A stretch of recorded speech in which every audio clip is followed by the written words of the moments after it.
Selamat datang di podcast 100, semakin serupa Kristus. Oke, pada pembahasan kita kali ini melanjut pembahasan yang minggu lalu.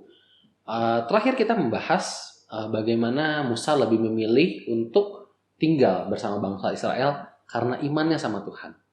Kita akan melanjutkan ya Pak? Ya, kita akan lihat di ayat 27 pasal 11, 27 dan 28, Tom. Silakan. Oke. Ibrani 11 yang ke-27. Karena iman, maka ia telah meninggalkan Mesir dengan tidak takut akan murka raja. Ia bertahan sama seperti ia melihat apa yang tidak kelihatan. Karena iman, maka ia mengadakan Paskah dan pemercikan darah, supaya pembinasaan anak-anak sulung jangan menyentuh mereka. Ya. Oke Pak, jadi di sini ada beberapa hal nih Pak yang beberapa hal yang pengen saya nanya sebenarnya Pak. Jadi seperti kita tahu, karena iman ia telah meninggalkan Mesir dengan tidak takut akan murka raja. Sedangkan kita sama-sama tahu bahwa di Keluaran Musa itu meninggalkan Mesir karena dia menggunakan caranya sendiri untuk membela bangsa Israel. Seperti dia membunuh orang Mesir yang menganiaya orang Israel saat itu. Ya. Nggak berapa lama dia melihat orang Israel bersama orang Israel ribut. Nah, ternyata ketahuan tuh Musa pernah membunuh tentara Mesir. Di situ dia takut. Akhirnya dia kabur dari Mesir ke tempat lain. Nah, tapi di sini gimana Pak? Baik. Nah, memang ini kita harus memahaminya dari perspektif penulis Ibrani ini ya. Kembali. Kisah Musa yang takut karena dia membunuh orang Mesir, lalu ketahuan oleh saudaranya, oleh orang Israel sendiri waktu itu ya. Itu tentu pengalaman yang manusiawi. Sesuatu yang orang kalau melakukan kesalahan ada rasa bersalah lah. Ya. Kita tidak tahu Tom waktu itu sebetulnya. Kalau dugaan saya ada juga semacam hukum lah. Musa ini kan pangeran. Iya. Bisa saja sebenarnya secara hukum namanya pangeran atau raja itu melakukan hal-hal yang di atas atau dia kebal hukum lah istilah sekarang Itu bisa begitu. Artinya kalaupun Musa misalkan takut atau ada rasa bersalah karena melakukan sebuah pembunuhan, tapi mungkin sanksi yang dia terima itu tidak seperti kalau orang biasa membunuh orang biasa. Itu bisa begitu. Nah, ini tafsir memang ya. Tapi bisa demikian. Nah, kalaupun misalkan Musa ada takut terhadap hukuman dari pemerintah gitu ya. Saya kira sebagai seorang pangeran dia akan mendapatkan privilege lah. Misalkan ya oke lah, hukum mengatur orang yang membunuh dihukum. Sekarang pun misalkan apalagi ini Musa membunuhnya bukan pembunuhan berencana gitu ya kalau pakai bahasa hukum sekarang. Berkelahi hukum 5 tahun. Begitu balik lagi ke istana sebagai pangeran lagi bisa saja. Ya. Nah, artinya kalau memang Musa memang mempunyai hati yang cinta dan ingin satu waktu nih saya jadi Firaun. Ya dia akan tinggal di Mesir, Tom. Jadi peristiwa itu bukan peristiwa satu-satunya yang menyebabkan Musa harus pergi dari Mesir. Nah, tapi dia memang pergi ke Mesir karena apa? Karena memang dia sudah menolak diri sebagai putri Firaun. Jadi dari perspektifnya penulis surat Ibrani ini, dia melihat Musa ini tidak takut sebenarnya bukan kepada murka raja. Tidak takut juga dia meninggalkan segala macam kekayaan Mesir. Tidak takut dia kalau harus menjalani dengan keadaan yang nggak tahu nanti gimana ya. Nggak takut dia. Kalau dia takut, ya sudah. Dia di penjara aja sebentar. Minta ampun lah sama raja. Kan dia pangeran. Tadi saya sampaikan ya. Bisa begitu. Orang zaman sekarang aja bisa begitu. Orang yang sangat kaya terlibat kriminal misalkan. Ya dihukumlah ketok berapa. Tapi kan belakang layar bebas misalkan. Kan begitu Tom.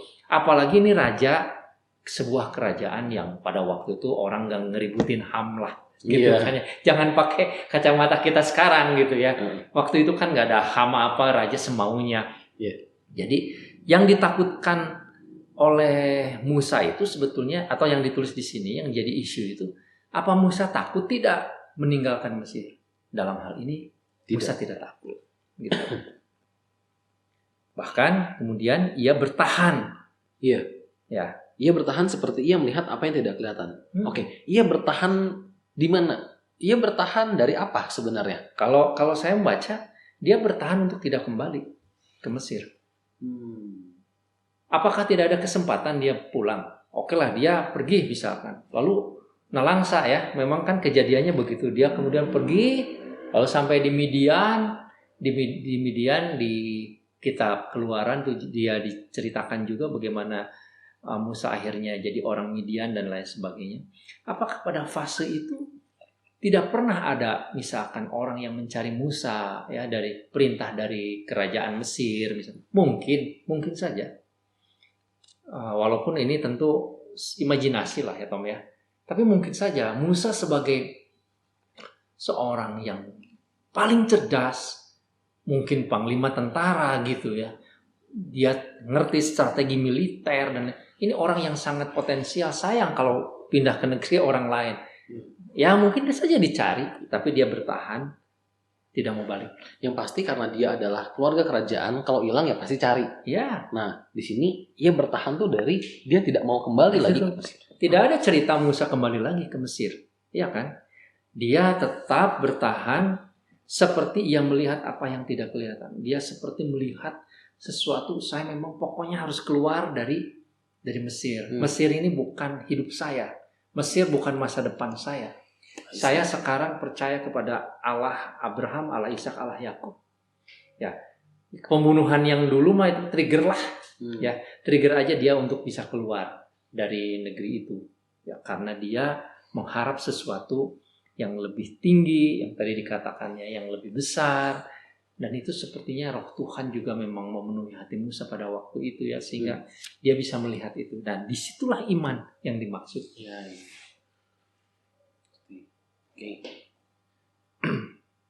Nah, kita bisa lanjut sekarang yang tadi jelas ya. Nah, yang ayat 28 saya kira ini yang cukup penting poinnya. Ya.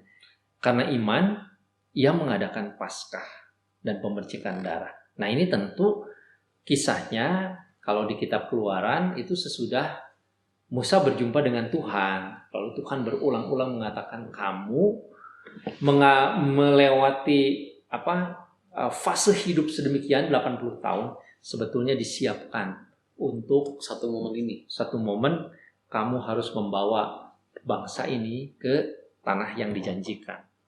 Kan waktu itu Musa nggak mau ya, di kitab Keluaran pasal 3, pasal 4, pasal 5, nah itu pasal 6 itu dibahas tentang hal ini. Sampai akhirnya Musa yakin bahwa memang dia menjadi pemimpin orang Israel kan, lalu kemudian Musa kembali ke Mesir, berjumpa dengan Firaun, mungkin Firaun yang baru gitu kan ya. Itu usia Musa sudah 80 tahun waktu itu. Jadi pada waktu itu berulang kali meminta supaya bangsa Israel dilepaskan, tapi tidak dilepaskan kan. Sampai akhirnya Tuhan memberikan 9 tulah tanda penghukuman kepada bangsa Mesir, sementara orang yang di Goshen, orang Israel tidak terlindungi gitu kan. Nah, tentu Musa melihat, orang Israel melihat, orang Mesir juga melihat. Tapi yang dicatat di dalam ayat 28, imannya Musa itu adalah ketika dia mengadakan Paskah dan pemercikan darah. Karena hukuman yang ke-10 atau tulah yang ke-10 itu adalah lambang dari tindakan Allah untuk menyelamatkan orang Israel. Di situ kita tahu yang ke-10 itu adalah kematian anak-anak sulung. Semua anak sulung, baik manusia maupun hewan ternak. Ya. Baik orang Israel ataupun orang Mesir atau orang apa saja yang ada di tanah Mesir. Semua anak sulungnya, kecuali kalau ada tanda darah, percikan darah. Oh, di tiang di tiang rumah. Dan semua orang kan harus masuk rumah pada malam itu. Ya, tidak boleh ada yang di luar rumah. Musa sudah memberikan perintah kepada orang Israel, semua ada di rumah. Mereka seperti bersiap untuk pergi kan, harus makan sayur pahit, harus ada banyak hal yang mereka persiapkan seperti orang mau pergi gitu. Ini semua adalah simbol ya bahwa mereka akan pergi meninggalkan hidup yang lama di Mesir, memasuki tanah yang baru, hidup yang baru. Maka pada malam itu, itulah titik awal, ya seperti komputer di restart gitu ya. Cek, titik awal mereka memasuki zaman yang baru, babak yang baru. Iya. Ya. Maka peristiwa Paskah ini, ketika orang Israel memercikkan darah di depan pintu itu, menjadi simbol dari Tuhan menolong, menyelamatkan ya. Memang harus ada darah yang dikorbankan, ya. Darah yang dikorbankan untuk menggantikan anak-anak sulung yang akan dibunuh sebetulnya. Nah, anak sulung yang lain mati, anak-anak sulung binatang-binatang Mesir mati semua, tetapi yang Israel tidak, karena ada domba yang dikorbankan. Ya, itu sebagai penggantian, sebagai pengganti dari keselamatan anak-anak sulung mereka. Gitu. Berarti waktu itu ini adalah awal mulanya Paskah ya? Ya. Sebenarnya Paskah itu artinya apa sih Pak kalau zaman dulu? Ya kalau waktu Musa ini pas itu kan melewati. Iya. Ya. Apa yang melewati? Malaikat Tuhan pembinasa, yang di sini dikatakan pembinasa anak-anak sulung itu lewat rumah-rumah yang ada tanda darah. Pas melewati, makanya menggunakan kata Paskah. Artinya peristiwa di mana Tuhan melewatkan orang-orang yang ada tanda darah, rumah-rumah yang ada tanda darah. Nah, tentulah kalau kita mau melihat ke depan, jauh ke depan, bagi kita orang-orang Kristen, ini kita mengerti simbol ini ya. Kematian anak domba yang dirayakan oleh orang-orang Israel pada waktu itu sebagai sebuah tanda yang baru ya. Sebetulnya Abraham juga kan sudah melakukan, dia mengorbankan domba gitu, misalnya Ishak, itu semua dari zaman Adam begitu. Tapi waktu Musa itu menjadi simbol yang diresmikan. Dan ini tentu adalah lambang dari kematian Kristus di kayu salib. Yesus yang mati, darahnya itu seolah-olah menjadi tanda, sehingga malaikat maut itu melewatkan. Setiap orang yang ada kematian Kristus di dalam hatinya, yang diselamatkan oleh kematian Kristus, kebangkitannya, maka pembinasa itu melewatkan. Itulah pas. Ya. Saya jadi ngerti beberapa. Tapi saya butuh waktu untuk mencerna sih. Tadi satu kalimat yang menarik ya. Jadi bahwa Paskah itu sebenarnya adalah di restart gitu ya. Seperti Tuhan Yesus lahir dalam hati kita, dan itulah dimana titik kita merestart hidup kita daripada kehidupan kita yang lama ya. Saya misalnya dulu adalah seorang yang berdosa dari mungkin narkoba, seks bebas, pembunuhan, apapun itu. Saat kita terima Tuhan, artinya hidup kita direstart lagi. Tapi jangan dibandingkan dengan komputer ya, bisa direstart berulang-ulang. Ini sih hanya analogi lah ya. Sesuatu yang semuanya dilupakan oleh Tuhan. Semuanya masa lalu kita digantikan. Kita memasuki zaman yang baru, kehidupan yang baru. Ya, memang sih ada juga ilustrasi soal pertumbuhan kan berkembang pelan-pelan gitu. Tapi yang dimaksud di sini adalah sebuah tindakan Tuhan yang spontan. Langsung inilah titik awal, gitu ya. Nah, Musa melihat ini atau melakukan ini, mengadakan Paskah ini, pemercikan darah, itu juga dalam kaitan dia melihat ke depan. Bahwa ini bukan peristiwa yang satu kali terjadi lalu kemudian dilupakan, tidak. Peristiwa ini memang terjadi satu kali. Malaikat itu hanya lewat satu kali memang pada waktu itu. Tetapi ini menjadi peringatan yang terus diulang-ulang, dilakukan.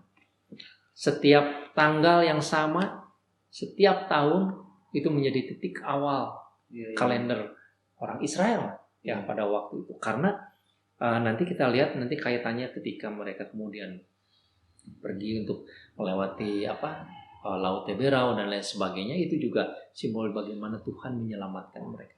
Tapi mulainya dari sini. Oke. Ini adalah titik awalnya ya. Buat kita sendiri sekarang ini gitu Pak.